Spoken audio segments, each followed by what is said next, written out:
That bottle of water that used to cost $1 now costs $2, right? That house that used to cost 150 now costs 300. So essentially, with inflation, the price of everything around you doubled. So your $100,000 that's still in the bank, safe and secure, is now worth only $50,000, right? So it lost its value, as opposed to putting it in a piece of real estate and collecting that passive income every single month. Welcome to Mentors Collective, here with my boy Roy Sipple, and we're going to be discussing how everybody can invest in real estate, and everybody needs to. I think nowadays it's a race to building passive income and to becoming free, and you can't do that with a 9-to-5 job. That's exactly correct. But you can do it. For example, I come from a medical background, and they teach a lot of doctors how to become financially free so they don't have to go into the hospital every day. They can take a portion of their income and invest it to earn passive income, and eventually they're free. And there's a lot of different strategies that you were telling me about pre-episode. So anybody can make a real estate deal work. So anybody can be a real estate owner and investor. And I'm super excited to dive into that with you today, Roy. So welcome and thank you for coming to meet me live in the studio. I appreciate it, and thank you for having me, man. I really appreciate it. But you're 100% right, man. Today's world, anybody can get into real estate and real estate investing. You know, the good thing about real estate is that everybody knows it's the greatest business in the world. Yes. It's not like Forex, drop shipping, crypto. You have to convince somebody. Real estate is real estate. It's not going anywhere. People will always need a place to live. People will always be buying, selling, renting. It's the greatest asset in the world. And real estate is also one of the best vehicles to creating passive income, financial freedom, and early retirement. Because at the end of the day, if you don't learn how to create passive income, you'll be working till the day you die. 100%. And it's funny with real estate specifically. And as an entrepreneur, I'm sure you've gotten starry eye syndrome. You look at Forex and e-com and all these people are preaching as how you're going to get rich, how you're going to build passive income. Which billionaires do you see trading Forex and running e-com stores other than Bezos? But what they all have in common is what? Real estate, 100%. Exactly. Yeah. You know, So it's an asset that's never going to go nowhere. It's an asset that will always appreciate with time. You know, it's an asset that will pay you for sitting there. I mean, you know, you can work for your money or you can make money work for you. And a lot of people don't realize that. They make money and then they save that money for a rainy day, or they give it to the bank. And you give that money to the bank, that bank gives it right back out to someone like myself or yourself as a mortgage, and they put it right back into real estate. Except they're making this much money off of that, off of your money, while you're making, you know, 0.01 or 0.04%, which is what they'll pay you for keeping your money in the bank. Essentially, if you want to be the bank, just put your money into real estate. Your money's still going to be there, and you're going to collect, you know, rent every single month. The best way that I like to look at it is you have $100,000 as example. You keep it at the bank, it's going to collect dust.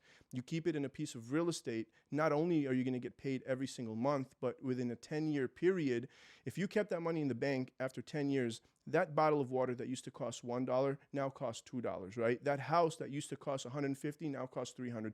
So essentially, with inflation, the price of everything around you doubled. So your $100,000 that's still in the bank, safe and secure, is now worth only $50,000, right? So it lost its value, as opposed to putting it in a piece of real estate and collecting that passive income every single month. And in 10 years' time, that $100,000 is now worth $200,000.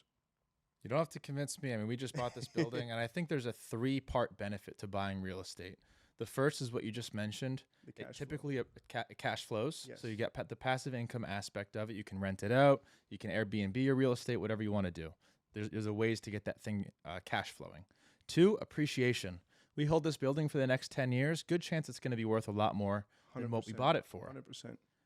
3, and I think one of the core benefits for real estate is the tax incentives you have for buying real estate. Correct. We saved $250,000 in our tax bill buying this. Bonus depreciation, cost segmentation, and the SBA financed most of our ability to buy this building. So we didn't need the millions of dollars that it cost up front, just a nice little down payment. So I think nothing else is like that when it comes to real estate.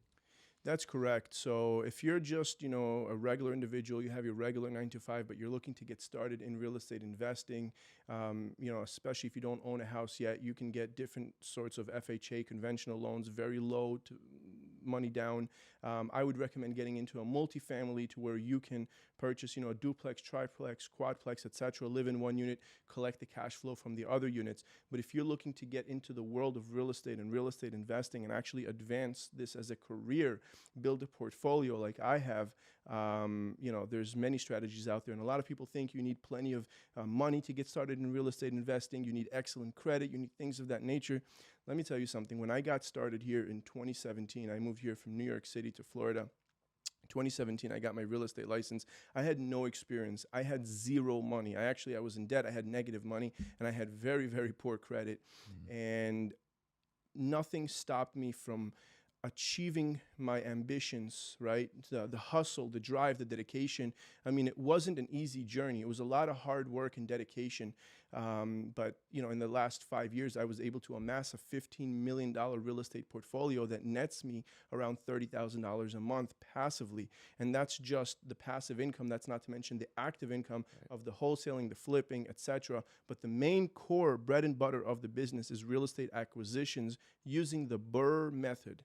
And if you don't know, BRRRR stands for buy, renovate, rent, refinance, repeat.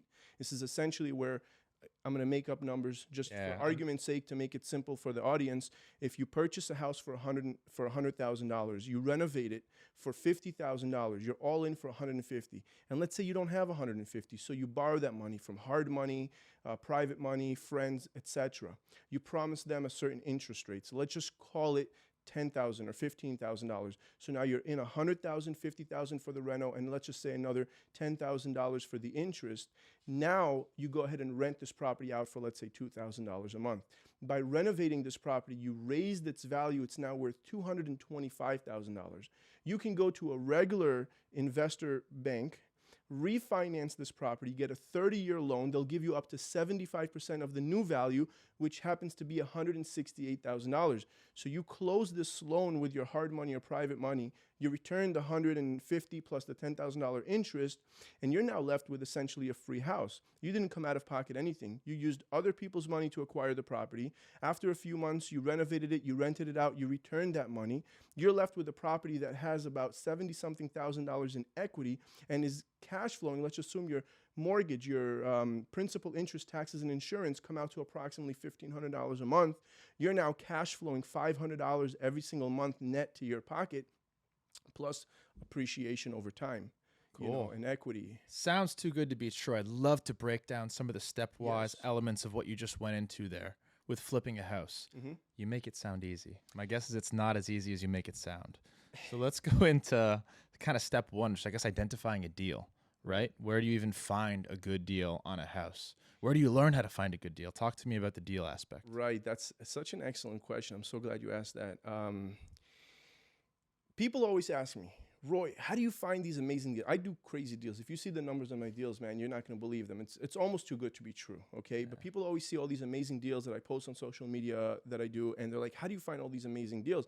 And my response is always the same. Finding the deals is the easy part. Analyzing the deals is the easy part. It requires some practice, but it's still the easy part. I can go find deals right now and make tons of money. The hardest part, believe it or not, of this business is dealing with the contractors, okay? It's dealing with the other people that you need to deal with in order to get this business flowing, right? The contractors, and I call them contractors because I think, in my opinion, they're almost always con men. They always try to get you. They always try to manipulate the price. I mean, if you've ever done any sort of renovation, it's always something. There's always stories. So you got to learn how to get around that. Because if you want to scale this business like I have, and you want to sit there and do, 5, 10, 15 deals a month, you have to manage many different crews, which means many different problems. But as far as finding these deals, there's so many ways to find deals. There's anywhere from working with other realtors, door knocking, which is the essentials, bandit signs, which I don't recommend. And then there's finding deals on the MLS, which in my opinion would be second place. And the number one best place to find good deals is through direct mail and marketing, okay? The problem with that is that it's very expensive. So you got to make sure you know what you're doing. You got to make sure your marketing is top of your game. You have great, marketing campaigns. It is very expensive. You do have to know how to convert those leads, how to negotiate, etc. But that's where you can find some insane deals. Another form of another way of finding deals is going to be through wholesalers. The problem from my experience with wholesalers is they themselves don't have the house at their acquisition price to be a good enough price for me to even want to purchase it. And the reason that they get away with most of their wholesaling is because there's no shortage of mom and pops out there who don't know how to run numbers, like you said, how to analyze the deals, and they rely on the wholesaler, they rely on the realtor, they rely on other people who tell them the house is worth 350 when it's actually worth 300, and that's how they end up getting screwed. Or they'll tell them the renovation is $15,000, in reality it's $60,000, and that's how they end up losing. So, I created a course recently called Cash Flow Bootcamp.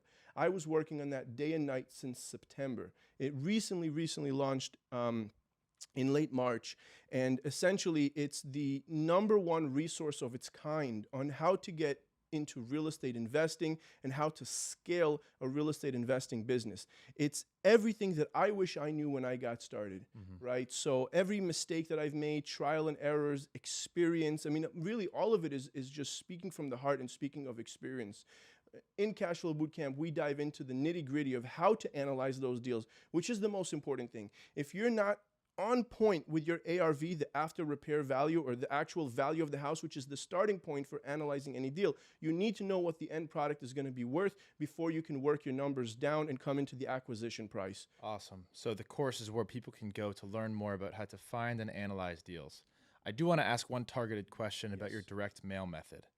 If this is the #1 way that you're bringing in deals, how does it work? Are you direct mailing people who do not have their homes for sale in hopes that they will sell, and you'll get a special price that they're going to open that sale for? Right. So there's a whole chapter on direct mail in Cashflow Bootcamp because, oftentimes people think that it's just a matter of sending out mailers to a bunch of houses and it's that simple. In Cashflow Bootcamp, we actually dive into what size paper, what thickness of paper, what's the texture of the paper, what's the font like, what's the ink color, what's the envelope like, is there a stamp, is there not a stamp, is it first class mail, third class mail, etc. There's so much that dives into creating a perfect mailing campaign, especially if you're going to spend $10,000, $20,000 a month on marketing. In order to convert that into deals and leads, you want to make sure that your marketing is the best marketing. And then the second part of your question is, who do you actually target? Many people, many other investors will tell you that they will target probates, they will target divorces, they will target, very specific niches in the market. Me, I target zip codes. I exclude mobile homes, I exclude investor owned, but other than that, I go for everyone and everything. I found that to be the most, the best form of marketing because volume game. And you're offering to buy their home, or how does that? Yeah, exactly. I'm a local real estate investor. I'm looking to buy your house all cash. I'll make you an offer. You can't refuse an offer that nobody will beat. There's a few more things that go into the campaign, but essentially sellers will call me, and almost always it's the same concept. Hey, I got a bunch of letters in my mail, but you're the first one I called. Almost always, because they always end up liking mine. So, I'm able to go to the seller. I always meet with the seller. I don't try to negotiate over the phone. I go to their house, I negotiate with them, and that's how you get, a $300,000 house for $60,000. Oh man, genius. Yeah. All right, let's dive into problem #2. I'm a real estate investor. I'm trying to find a flip deal, and I found the deal. I analyzed it. Boom, it's an awesome deal. I don't have good credit, and I don't have a ton of cash in the bank.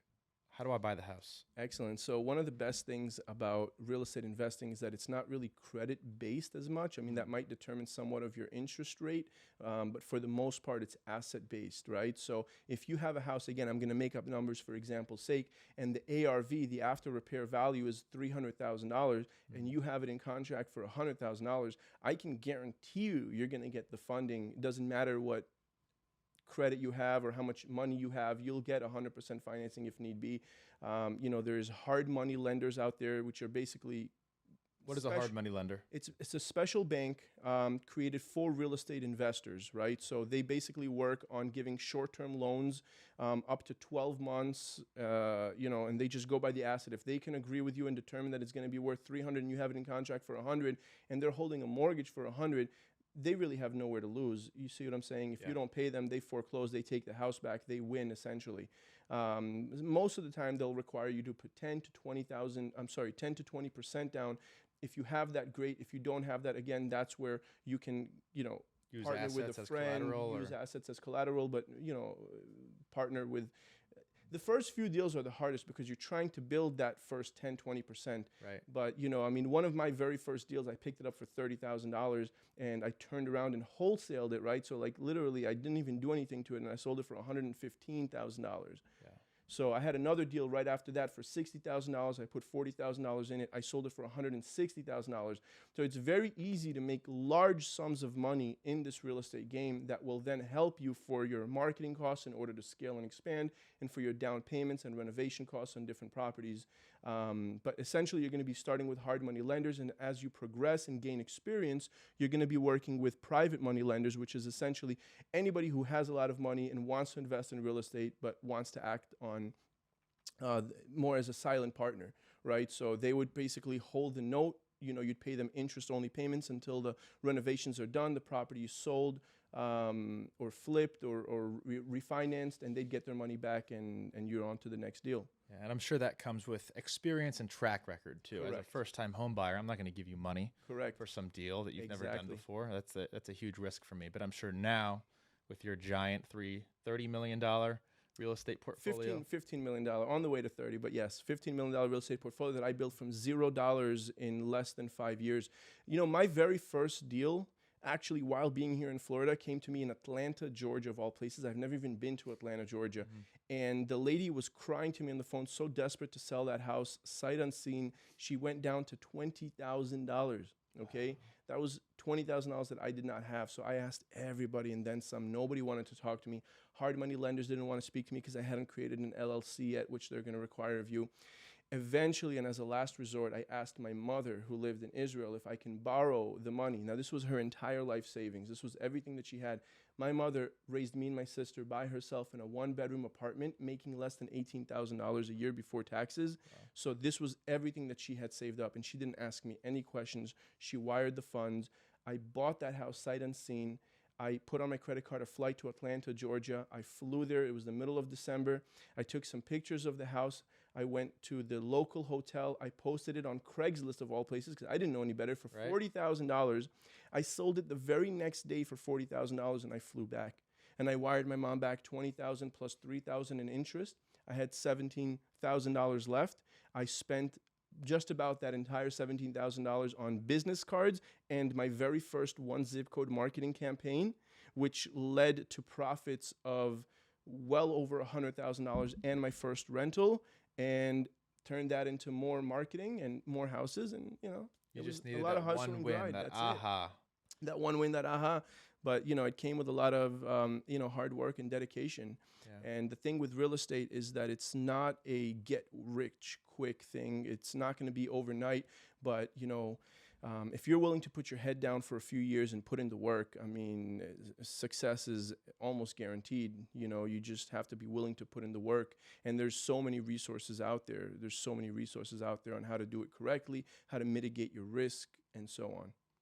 How much time does it actually take to do a house flip? Because the way that you're making it sound, you find the deal, contractors, flip, I made $100,000, boom. How time intensive is it actually to execute on one of these things, work on the deal, work with the contractors? Excellent question. Excellent question. It doesn't matter if it's a flip or a rental, my renovations are going to be approximately the same, and they're going to take anywhere from 4 to 6 weeks once we get started. Once it's complete, the house either goes on the market for sale and usually sells relatively quick because we produce very beautiful houses for a fair price. And if it's a rental, same thing. As soon as it's complete, we put it on the market. It rents out almost instantly. I'm almost always at 100% occupancy on all of my rentals, which is amazing. Yeah, beautiful thing about residential, people always need homes. Exactly. Yeah, exactly. Especially at that price point. I'm wondering if you try and stick within a price range, or do you ever dabble in the multi-million-dollar homes, multi-family homes? There's a market for that. I know other guys who do dabble in that. There's a market for that. It's not my market. Right. I'm more about... Good on you, knowing your lane, what you're good at. Exactly. And going all in on it. Exactly. I also try not to go out further than 30 to 45 minutes around my radius. I try to stick to having, all of my houses surrounded by where I live and where my office is, and I kind of like the mayor of my own little village with all my houses surrounded, and it just works out. I tried going further. I tried doing different deals. It's just, you come up with a niche. If it works, if it's not broken, don't fix it, as they say. Yeah. and what I do works. Now, is it like, 1, 2, 3? Look, 1, 2, 3 is wholesaling. A lot of guys out there, I believe, are making the mistake of wholesaling because they don't know how to acquire these deals or how to build themselves, an actual real estate portfolio. You wholesale a deal, you'll make the money instantly. You'll make about, $10,000 on average on the wholesale, which is essentially finding the deal and giving it to another investor and just making that little spread. You find it for 100,000, I'll offer it to you for 110. You front the 110, I keep 10, seller gets 100, and that's kind of what wholesaling is. I don't believe in that. I believe that you should work harder to try and acquire that deal and all the deals that you come across. Yes. While it won't be an instant $10,000, it'll be a couple months later. You can make 50, 60, 80, $100,000. Eventually, you're going to reach, a pipeline to where you have a closing every week or every month, and now you're getting, really fat checks as opposed to wholesaling these properties. Not to mention, if you were to keep them as a rental and not have to pay those short-term capital gains and be able to build on that cash flow. Another big reason that people often refrain from trying to build rentals and a rental portfolio is because they'll sit there and say, why not sell this house and make $50,000? What's the point of keeping this rental? I'll only make $400 or $500 a month. It's not much when you're looking at $50,000. But what they don't realize is that $500 a month is going to turn into $2,000, and that $2,000 is going to turn into 12 and 20, and eventually you'll reach that, and relatively quick, that $50,000 a month. So making $50,000 on a deal is amazing, but making $50,000 a month in your sleep for life and be able to retire early and travel the world and do whatever the hell you want, that's the ultimate flex, in my opinion. And that's true success. To me, true success is financial freedom. I agree with you. And I don't think it's even a question of which one to do, because that $50,000 flip isn't going anywhere. It's exactly what You I said. still own That's it. exactly what I said. That's Yeah, exactly correct. People don't realize that. It's not going anywhere. It's sitting as equity in your house. You sell it now, you made that money. It's sitting in the bank. It's losing value. You're paying high taxes on it. It's collecting dust. Why not leave it in the house? It's going to build appreciation. It's going to build you cash flow. Yeah. 5 years down the line, you want to execute, you need a big cash day. That's it. You go ahead and do it. That's exactly what it is. Probably more than the 50 grand. Yeah, during the COVID boom, I sold off a bunch of properties that, weren't performing too well, but they had tons of equity, and I mean, it was amazing. One of the most important things that I want to point out, when I got started, I was doing maybe 1 or 2 deals, here and there, 3 deals a year. And I remember going to the gym one day, and I'm scrolling through social media, and this audiobook comes up, and it's called F.U. Money by Dan Locke.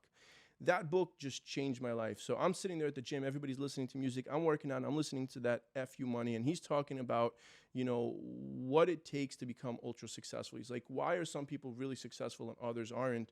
He says, you just got to be willing to put in the work. You want that exotic car, you want that Lamborghini. He says, if you put your head down for 5 years and you hustle and grind like there's no tomorrow, and you filter out all the noise, you're going to get it. I did it in 3 years, but to me, it was that powerful, that book.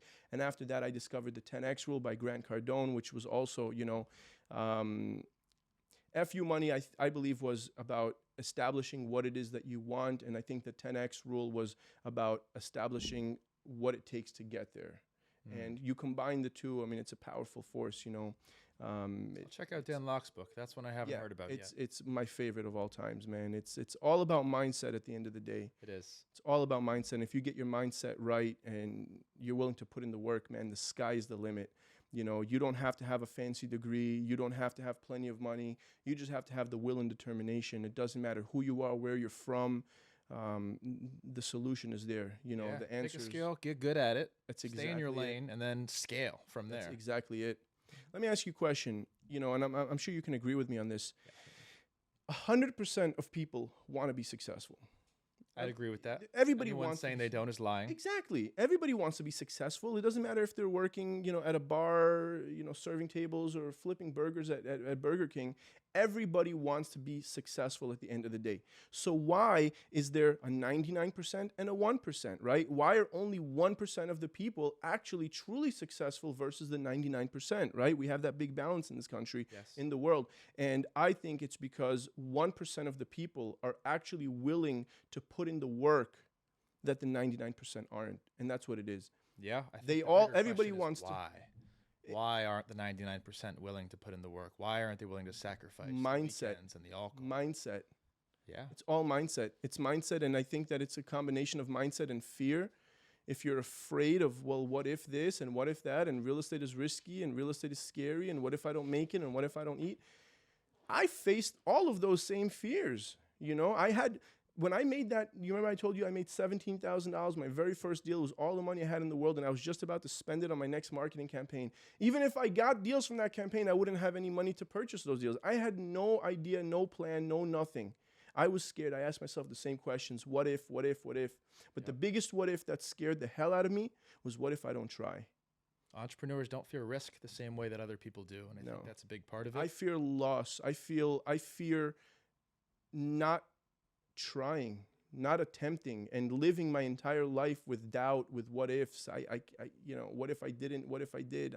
I couldn't do that. You know, if you believe enough in yourself, people say the sky's the limit, but the truth is there is no limit. You are your own limit. There's no limit. There's no limit in real estate. There's no limit to what you can do. If you offered me a job right now and told me, Roy, we'll hire you 40 hours a week, $500,000 a year, I wouldn't even consider it. I wouldn't consider it. And not because of versus what it is that I'm making, but because you're unemployable. Exactly. I want to be able to, you know, I don't care if I'm making this much and you offer me this much.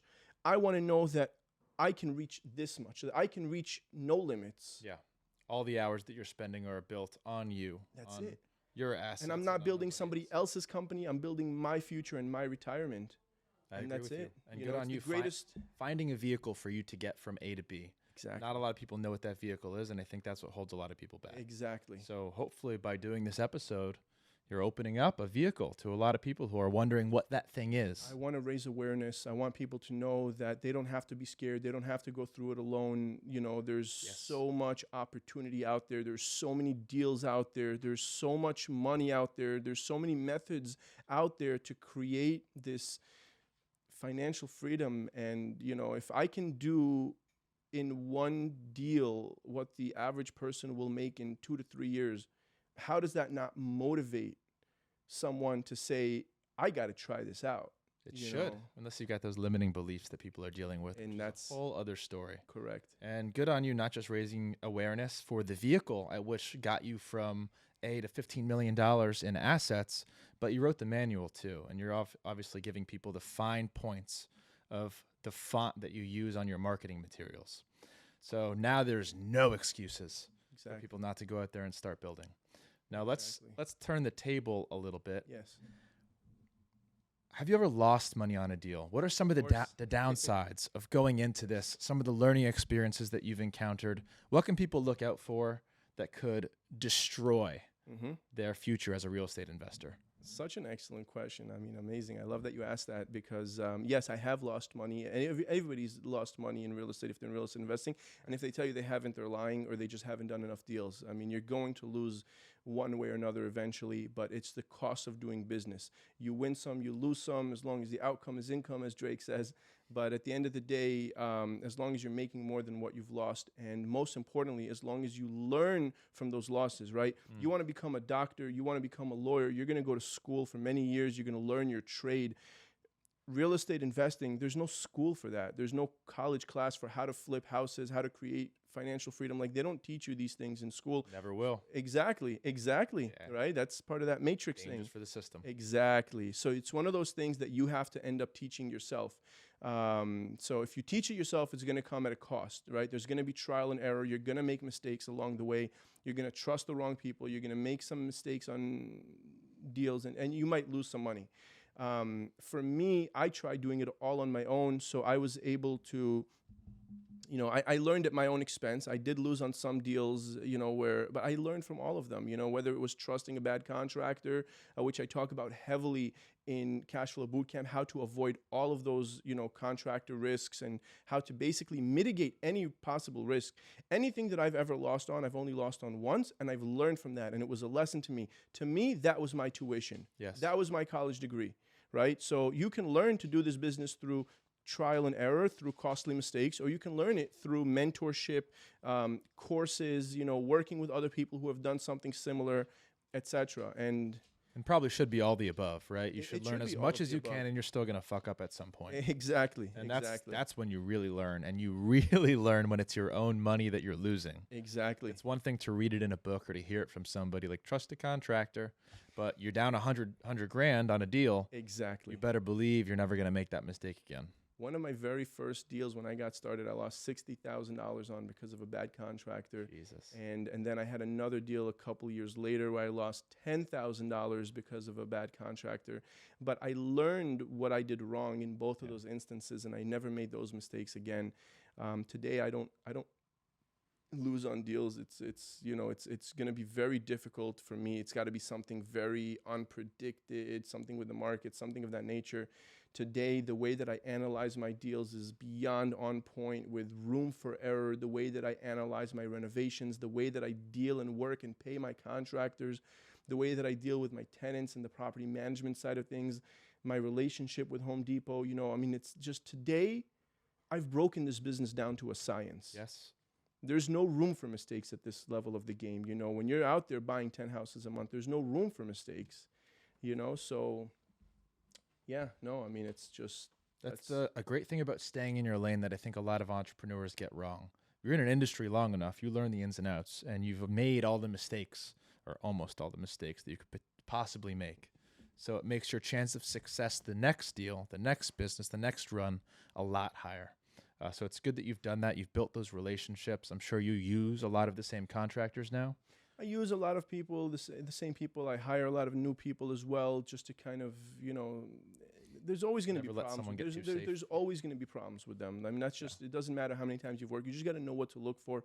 And again, it all comes from experience. Just this whole business really derives from experience. You can read all the books and watch all the YouTubes and listen to all the podcasts. Until you're in there, you're going to make mistakes. And today, if I make any mistake that ends up costing me, I don't take it to heart. I may be upset for the day. I'll wake up the next day and go harder. I'll learn from that. That's my bad. If I make a mistake, that's me. That's on me. I learned from that. It's not going to happen again. But today, it's very rare. And I talk about all of those pitfalls, all of those possible pitfalls in Cash Flow Bootcamp in detail to ensure that the things that I've learned from the hard way doesn't happen to the next person. Very good. Before we jump into some other ways to be a real estate investor, I'd love to talk about Grant Cardone's system. I'd love to talk about, buying single family homes, some other options other than flipping. We'll touch on them briefly. But first, I'd love to know, based on your history, like what inspired you as an entrepreneur to go and do this? I've noticed that it usually takes some kind of spark, some intro into a book. Sometimes it's a family member that inspires somebody to go against the grain, say, school's not for me, work's not for me, I'm going to try this, and I'm going to take all the risk that I need to take until I get there. Your first deal, you had to call your mom, ask her to wire you money, so obviously you weren't born with a trust fund or anything like that, and now you pull up to our offices, our studio, in your matted out Lamborghini. Thing's dope. I appreciate it, man. What was it? What was your secret? What was the secret sauce that got you from there to here? Let me rewind real quick. 2003, okay? I was 17 years old. I just graduated high school. I was working at Blockbuster for $6 an hour. And I had just graduated, and I decided to quit my job at Blockbuster. What's a Blockbuster? For those kids out there Right. listening, Yeah, it was a staple of my childhood. It was exactly. Yeah, Where you used to rent VHS tapes. if Netflix had stores, Yeah. essentially, yes, so that's what it was. So I was working at Blockbuster for $6 an hour, and I just didn't like it there. One day I quit. I come home, I'm playing video games. My mom comes home after work, sees me at home, flips out on me. How is it that you're not at work? You got to help with the bills, etc. I told her, Mom, let me enjoy the summer. I'll get a job. Everything will be fine. She says, no, that's not acceptable. My mom started hunting and looking for a job for me. One Saturday, she's off work. She's reading the newspaper, and she reads a full-page ad that says real estate agents wanted, no experience necessary, make $100,000 a year or more, call Danny. And she comes to my room. She goes, here, I found you a job. And I look at it and I tell her, Mom, that's obviously a scam. No experience, make $100,000. Who makes $100,000 back then? So she go, okay, well, it doesn't hurt to call, doesn't hurt to call. I told her, leave it here and I'll call. Every day it's tomorrow, tomorrow, tomorrow. 2 weeks later, she comes into my room. She tells me, you have a phone call. I asked her, who is it? She says, it's Danny from the real estate place. She called him, told him, I want my son to work for you, and he's just too shy to call. She throws the phone in my face. He invites me in for an interview, and that's how I got started when I was 18 years old back in New York. Was it a bait and switch, or was it $100 grand a year? Well, my first year I made $96,000, so it depends it's how real. you look I'll count at it. Yes, yeah, no, it was, but then I was working as an agent, just kind of like finding deals. But Danny was the boss, and he was doing in a very large volume, essentially what it is that I'm doing here today. So fast forward, the recession happened. I left real estate for a long time, and when I came back into, when I moved down to Florida, and I decided to get back into real estate. I got my real estate license in Florida, and I worked for a company, and I knew I wanted to be in the investing side because I always had this feeling like I know what Danny was doing and the money that he was making. Like, I want to make that one day if that's even possible. So I worked with a company that was one of the largest companies in Florida for wholesaling real estate. And I worked with them for 3 months, and I would essentially just answer calls and whatnot and try to find deals, and a deal would come, and I would make, let's just say, $1,500 as a commission. The company would make, let's just call it $8,000 or $9,000 as a commission. The investor would make $50,000, $60,000, $70,000 on that same exact deal. Yep. Now I'm sitting there in an office with 30 other agents, and everybody's like, oh, I got this deal. Oh, I got this deal. Oh, what a juicy deal. And they're all excited about these deals that they're finding, but they're all making pennies on the dollar. And they were happy with it. Yep. And I sat there, and it drove me nuts. And I'm like, dude, that guy's making 60. He's like, yeah, I know, but, count your blessings type of thing. Like, this is what we have. And I'm like, no. I'm like, I'm on the wrong side of this table. Yep. I don't want to make 1,500. I want to make 50, 60, 100,000. Like, how do I get to that side of things? So I realized what it is that the company was doing as a whole. And I said, why can't I do this individually? If I did one deal by myself and I figured it out and I took the time to figure it out, I'll make more than what I would make there all year long. And this is from one deal. Now, what if I could scale it? It was a lot of what ifs. It was a lot of hypotheticals. It was a lot of dreaming, yeah? Right. But after 3 months, I decided to leave that office and go on my own and see what I can do, And I knew at that point how to analyze the deals, more or less the direction that I needed to be in. And that's how I got started. And, I did that one little deal. I made that $20,000. And that, to me, was just fire. I'm like, if I can do that, what else can I do? So why do you think you were among the other deal makers in the office making your $1,000 commission, and you were the only one that said, fuck this, I want the whole piece of the pie? Was it something from your childhood? It was just innate? You just had that mindset? Yeah, it's that mindset. DNA, as Gary Vee would say? Correct. I have hustle and grind in my blood. I am one of the most ambitious people that I know. I always wanted to be successful. I just didn't know how to get there, and the moment I saw an opportunity, I took it. I said, this is the way. This is the way. I could make this much money. I didn't even really do anything. I mean, it wasn't hard. It wasn't complicated. It required figuring out. It required putting in the work and putting in the time and the effort. Yep. But it wasn't, there's things out there. I could never become a doctor or a lawyer. Like, there's too much technical. This is simple, man. Yeah. This is simple. Establish the value, subtract expenses, subtract renovations, subtract holding costs, subtract your profit margin. This is the offer. Get the house at this price, contact somebody else, get the financing, put it together, do the deal. I mean, it's not like rocket science. Yeah, it is relatively It's not rocket science. Not a lot of things that can go wrong from what it sounds like, other than the contractors. There are things you just have to correct. You have to know your numbers. You have to know how to deal with the contractors, and you have to know your numbers. And if you know these things, you really, really, really limit mitigate your risk. Yeah. It's not as risky as people think. I mean, if you show me a house for $300,000 and we can agree it's worth $300,000, and you have it in contract for $100,000 and needs an average of $50,000, $60,000 in renovations, how are you going to lose? Right. You're going to make 60 instead of 80. Did you lose? No. You see, so that's exactly what it comes down to. Some deals I'll make $50,000 more than I expected. Other deals I'll make, a little less, but I'll still come out on top every single time. And when you do them right and you analyze them correctly, you really mitigate your risk. And Yeah. So, I knew I had to figure out how to get to that level, how to get to that point, and I wasn't going to stop at anything. The moment I started building traction and I started doing a few deals and I started listening to those motivational audiobooks that completely changed my life, I blocked out all the noise. I mean, I was going out maybe 4 times a year on birthdays and, special events and things like that. I kept to myself. I was working 24/7, 7 days a week. I mean, I was comping houses in my sleep. Real estate is all I know. It's all I talk about. I eat, sleep, and breathe this business. Yeah. This is all I know, and it's all I want, and it's the only thing that I'm passionate about.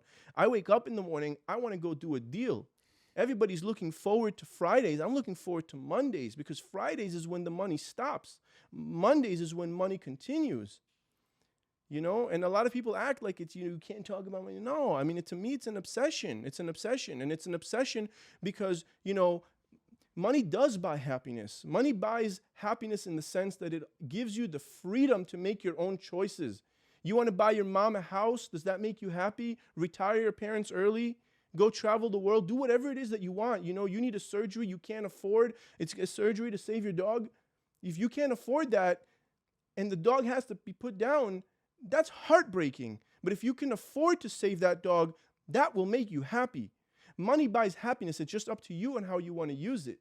But other than happiness, it buys financial freedom. It buys freedom. It buys the freedom to make your own choices and live life according to your own terms and do what you want when you want. And there's no greater feeling in the world than that. So that's agree. my motivating factor. And, I feel like that should be everybody's motivation factor, especially if they're living paycheck to paycheck. And we live in a country that has so much wealth. You can't throw a rock without hitting money. There's money everywhere. There's money in cars. There's money in watches. There's money in real estate. There's money everywhere. Everything we see, do, and touch is money. You just have to learn how to be inside of that margin of profit. Yeah. For those listening to Roy talk right now, that is a mindset cultivated by surrounding yourself with content, with people that all have similar, like-minded kind of hustle mentalities. Exactly. And that is the only thing on your mind. And it's a beautiful thing to see. And you get it, I think, through reading books, through consuming videos, through surrounding yourself with other hustlers, and then living, breathing, and sleeping this mentality. The entire first chapter of Cash Flow Bootcamp is dedicated to mindset and making sure that you're on that mindset track so that you can accomplish, all the hoops ahead of you and accomplish your goals. How many people do you know with college degrees who make $40,000, $50,000 a year and they have student debt that they're not going to pay off for the next 10 years? Yeah, a lot. Why is that? Think about it. At the end of the day, this is just what our minds are trained. You go to high school, you go to college, you get a degree, you go get a job. It's like, why can't you finish high school, learn the essentials, and go build a business, build a career, figure it out? The richest people today don't make their success through a college degree. They do it through entrepreneurship. They do it through business. They do it through real estate. Are you full Israeli? My family's from Israel. I was born and raised in New York City. I'm Jewish as well. I don't know if that's part of the influence. There's a lot of successful, a lot of entrepreneurial Israelis, but You're right. the Jewish people in general. So I wonder if that entrepreneurial gene is in there somewhere. Maybe it is in the gene. Maybe it is in the DNA. I don't know. I don't really relate it to my culture or religion. I just know. I mean, I agree that it's, but it's a fact of the world that just happens to be. Mindset of the culture. Yeah. Maybe that's what it is. But I know me personally, I enjoy helping my parents and giving them money every month. I loved buying my dad a new boat. I love being able to travel where I want, when I want. I love being able to take care of the people that I want to take care of, that I need to help, that I want to help. I love that freedom. I love that it's the greatest feeling in the world. I mean, it should motivate everybody to want to do more and grow and be successful. I don't know how somebody can be okay with the mundane life, the day-to-day. I don't know how anybody can be okay hating their job. I mean, so many people, they hate their job. They wake up, they go to work anyway because they need to. They just don't realize the change that they can make, that they have the power to make that change. They just don't realize that, and it's one of the hardest things to get into somebody's head, but once you get there. Yeah. We could probably talk mindset all day. It's a blast for me because I'm in that world too. But exactly. I don't want to do the audience a disservice for this one. I want to touch a little bit back on real estate. Yes, sir. We did a lot on house flipping. It seems like that's your bread and butter. That's your go-to. Rental acquisition is my bread and butter. Okay. I also do flips. I also do some wholesale. So buy the house, renovate, and then find renters. Hold on to the property. Exactly. Using the BRRRR method, which is a strategy, again, you buy it, you renovate it, you rent it out, you refinance it so you get the money back out and you can continue that money on to the next deal. Beautiful. And so on. And it's an infinite process. That's why it ends in repeat. Yeah. You know, I did it one house and then you get that money back, you go do it on another house, you get it back, two more houses, three more houses. It just doesn't end. Like, it's an infinite process, and it is that simple. You just got to be willing to put in the work, find the deals. I mean, it's a full-time business, but it's the greatest business in the world because you can keep accumulating real estate that appreciates and pays you every single month. Yeah, and it won't always be a full-time business, right? You can choose to stop and still have the passive income from the properties that you already own. I stopped working in September of 2022 in order to work on Cash Flow Bootcamp. Yep. And I made well over $200,000 not working since September and March or April or something like that. Beautiful thing. And you have all the assets that if you ever needed a lot of money, boom. You have access. Exactly. Let's talk about some of the other options of real estate investing. People want to be a real estate investor. Your method, I agree, it sounds like the best one, at least from what I'm hearing. Yeah, But flipping is good. I'll flip some houses. It depends on the house. If it makes sense to flip it, I will. But otherwise, keeping it as a rental is always going to be your best bet. What are some other popular options, categories, routes that people can take to be a real estate investor?